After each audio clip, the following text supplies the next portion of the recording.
Once you begin to see how words and terms and symbols are used, and the powers that be in this world have set up a world of symbols and emblems and terms and catchphrases.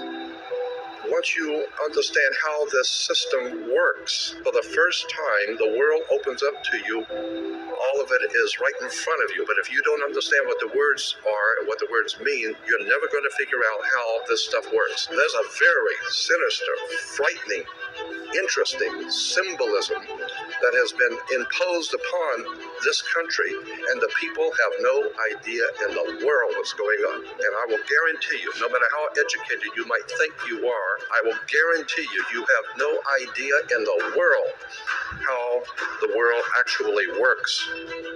You need to understand that when even on your check, when you're writing a check, the place where you put your name on a check, look at that line, what you're signing on, and get a magnifying glass, and you will find that's not a solid line to sign your name on. That is written, it's a typewritten sentence that's been honed down to microscopic size. Get a magnifying glass and read on a check what is said where you sign your name. One of the most interesting symbols in Druidism was a magic wand. Magic wands were always made out of the wood of a holly tree, made out of hollywood. And we're still seeing the magic of the wood of the holly tree, Hollywood.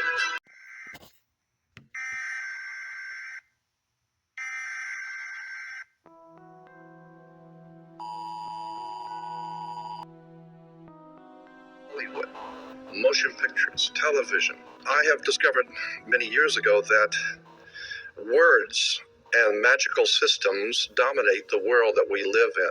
There is, in point of fact, a magical matrix at work. I've always been interested in the occult.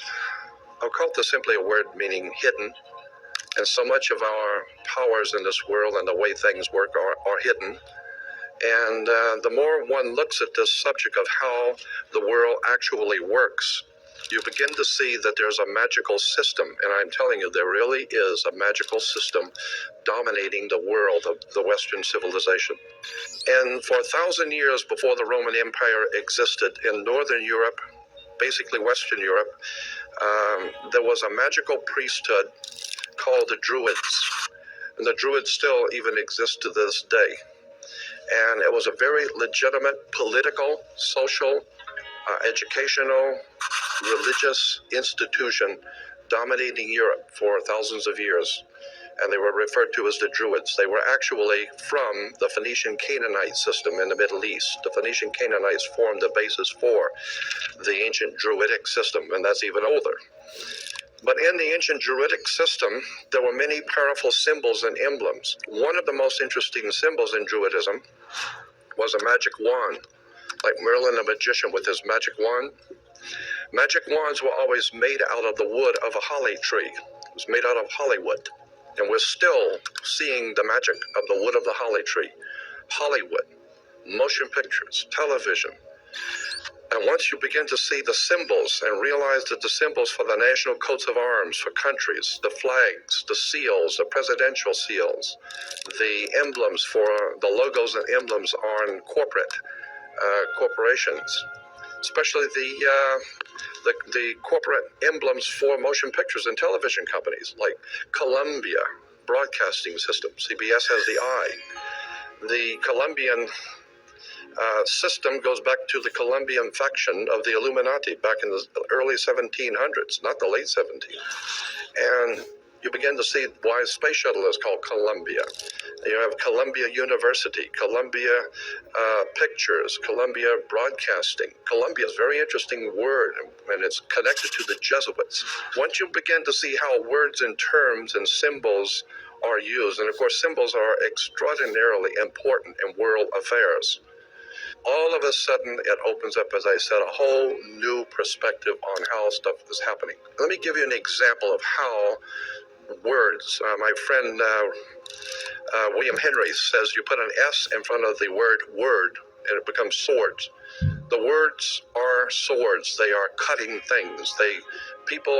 Humans are word responsive creatures. We respond to people's words. When you begin to see how words are used, let me give you an example of the magic. Why do you have to go to court You go to court because you play basketball on a court. You play tennis on a court. How do you play tennis on a court? You play with a racket. Why? Because the people that develop it know it's a racket. That's where we get the term. Consequently, you need to understand that the words which are used by the systems under which we live are not by chance. In a court, the whole idea in a court is to put the ball back in the other guy's court. So this team of attorneys, they stand up and throw the ball back at the other team. Now the ball's in their court. They have to get up and throw the ball back into that court. The judge wears a black robe. Why does a judge wear a black robe? Well, the same reason Catholic priests wear black robes. Rabbis wear black robes. You wear a black robe. For many years, young people graduating from university and college wear a black robe. What's this stuff with a black robe? Let me give you an example of how this stuff works, and it's a very quick example. There are two basic kinds of law under the law of magic. There are two kinds of laws that govern the earth. One is called the law of the land, L-A-N-D. And we've heard that term, law of the land. Why do you use that term, the law of the land? Because that's where people live, is on land. But there's an opposing law, which is far more important, far, far more powerful. It is called the law of water. It was developed under the old Druidic system in Europe, which can trace its history back through the Roman Empire, through the Vatican, and ultimately back to the Phoenician Canaanites in the Middle East. What we today call Phoenicia, Cana, was called back what we call today Israel and Lebanon. Syria, that was called Phoenicia, Cana. And the Phoenician Canaanites is the very word Cana, which we've all heard in relation to the Bible. Cana is a Phoenician word meaning bankers, merchant bankers. Well, the Phoenician Canaanites set up a system of merchant banking and had their Phoenician Canaanite symbols and words connected to their societies, their banking societies. We're talking about in the Middle East, and then through the Greece, and ultimately through Rome, and then into Britannia, and ultimately into this country comes an ancient Druidic Phoenician Canaanite magical system of finance, education, and all of it is right in front of you. But if you don't understand what the words are and what the words mean, you're never going to figure out how this stuff works. We all have a cursory understanding of what we think is going on. That's not it. You need to understand that when even on your check, when you're writing a check, the place where you put your name on a check, look at that line, what you're signing on, and get a magnifying glass, and you will find that's not a solid line to sign your name on. That is written. It's a typed written sentence that's been honed down to microscopic size. Get a magnifying glass and read on a check what is said, where you sign your name. That's why the attorneys tell you, you better check the small print. The small print is ultra small. Where you sign your name on a check is saying something. Go back and read it. You need to understand that according to the old Phoenician Canaanite system, which we call today our educational and judicial system, there is no law in this country or in the Western world, no law, federal, state, county, city, commercial, it makes no difference. There is no law on the books anywhere in this country that applies to you as an individual creature. There is no law, because the people who designed the system thousands of years ago realized that there's two of you. There's the one that your mother gave birth to, that God created, so to speak, and even your mother didn't know what you were doing. Even your father and your mother have no idea what you're thinking or what you will do. You don't even know. So consequently, they have no control over you, your flesh and blood self. But somebody has to control this show. And so consequently, the ancient Phoenician Canaanites developed a system by which they would assign to every person a second you. And this is the way it works in America. There is two of you. Just as there are two states in this country, of every state is two states. You have the state of Nevada and Nevada State. You have Cal State, California State, and State of California. Not the same thing at all. California State, according to the law, is one thing. State of California is totally different. Has nothing to do with each other at all. It's the difference between being a lawyer and an attorney. Has nothing to do with them at all. It's totally separate words, means totally separate things. Consequently, when you understand how words and terms are used and symbols are used, then we go back to the idea of the court. And as I said, there is no law in this country on any books that applies to you. None. All law in the Western civilization applies only to cooperations, co-ops. All law applies only to corporations, period. Across the board, end of sentence. Consequently, there is no law that applies to you personally, so consequently, the system has made each one of you a corporation. And how now do you distinguish which one, when someone's addressing you, that they're addressing you as the one that your mother gave birth to, or the corporate you? Very simple. According to British law, when you sign your name, upper and lower case, that is applying to your body. Your flesh and blood self is spelled, according to British and American law, upper and lower case, capital letter, lower case. That's you, your personal self. There is no law that can be applied to an upper and lowercase name, period. No law at all can be applied to an upper and lowercase name because there is no law over you.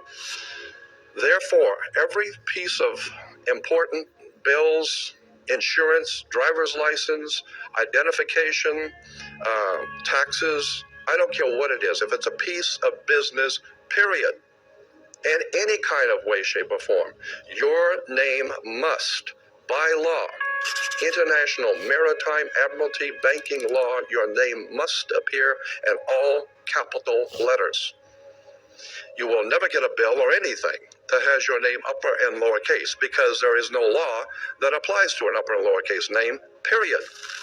So if Sears is going to send you a bill, if you go into Baskin Robbins or Sears and you order a pair of shoes, what are you going to do? They're going to give you a ticket, and you're going to put it on your bill, and then they're expecting you to pay the bill. And consequently, they're going to charge you. Well, that's the same thing. You go into a courtroom. They're going to read out the charges. And the cop gave you the ticket. And you have been charged with speeding or whatever. And therefore, you have to pay the charge. Well, once you understand that in America, according to our laws in America, you cannot pay a bill. Did you know that? According to international banking law, Americans cannot pay a bill. So when you say, well, I got to pay this, I'll pay that bill, well, that's a term that we use. But in point of fact, lawfully, you cannot pay a bill. You can discharge a debt. You cannot pay a bill. So consequently, you need to understand, what do you mean discharge a debt? Now it gets back to the court again.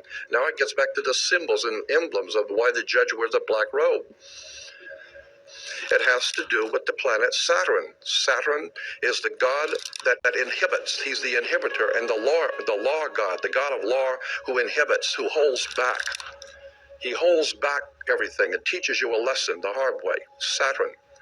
And women were told in the ancient world to listen to their god Saturn, who incidentally was called Lord of the Rings.